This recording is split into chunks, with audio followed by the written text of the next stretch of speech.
बहुत पुरानी बात है।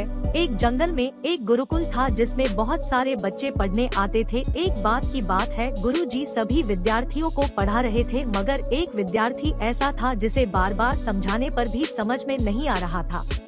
गुरुजी को बहुत तेज से गुस्सा आया और उन्होंने उस विद्यार्थी से कहा, जरा अपनी हथेली तो दिखाओ बेटा। विद्यार्थी ने हथेली गुरुजी के आगे कर दी। हथेली देखकर गुरुजी बोले, बेटा तुम घर चले जाओ, आश्रम में रहकर अपना समय व्यर्थ मत करो, तुम्हारे भाग्य में विद्या नहीं है। शिष्य ने पूछा, क्यों गुरुजी? गुरुजी ने कहा, तुम्हारे हाथ में विद्या की रेखा नहीं है। गुरुजी ने एक होशियार विद्यार्थी की हथेली उसे दिखाते हुए कहा, यह देखो, ये है विद्या की रेखा, यह तुम्हारे हाथ में नहीं है, इसलिए तुम समय नष्ट ना करो और घर चले जाओ और वहाँ अपना कोई और काम देखो।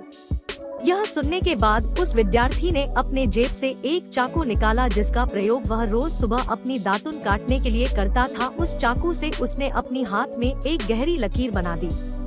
हाथ में खून बहने लगा। तब वह गुरुजी से बोला, मैंने अपने हाथ में विद्या की रेखा बना ली है गुरुजी। यह देखकर गुरुजी द्रवित हो गए और उन्होंने उस विद्यार्थी को गले से लगा लिया।